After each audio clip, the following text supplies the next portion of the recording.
Hi అండి. ఎప్పుడు తినే నార్మల్ దోశ కన్నా ఈ దోశ ఒకసారి ట్రై చేయండి. పల్లీలతో దోశ చాలా బాగుంటుంది. ఈ కప్పుతో 2 కప్పుల బియ్యం, అలాగే ఈ కప్పుతో 1 కప్పు పల్లీలు, 2 స్పూన్స్ శనగపప్పు, 1 స్పూన్ మెంతులు, ఇవన్నీ వేసుకొని ఒక 2 సార్లు కడుక్కునేసి ఒక 6 అవర్స్ నానపెడదామండి. ఇలా నానపెట్టుకున్న బియ్యాన్ని అంతా మనం మిక్సీ పెట్టుకుందామండి. నార్మల్ మనం దోశ బ్యాటర్ ఎలా మిక్సీ పెట్టుకుంటామో సేమ్ అలాగే కొద్ది కొద్దిగా వాటర్ వేసుకుంటూ మెత్తని పేస్ట్ లాగా చేసుకుందామండి.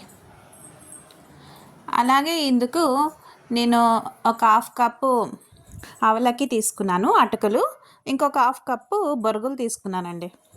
ఆ 2 కలిపి 1 కప్పు నానపెట్టుకునేసి అవి కూడా లాస్ట్లో వేసుకొని బాగా మెత్తగా పేస్ట్ చేసుకుందామండి.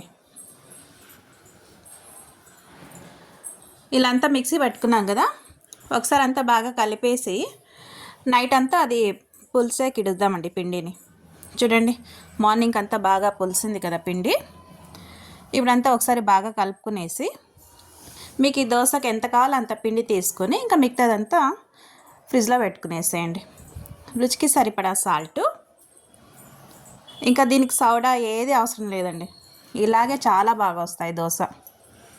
ఇలా అంతా ఒకసారి బాగా కలుపుకునేసి వేడి వేడి పెనం మీద మనం దోశలు వేసుకునేదండి.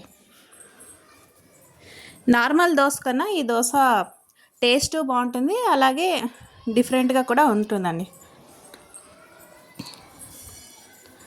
ఒకసారి ట్రై చేసి చూడండి మీరు కూడా.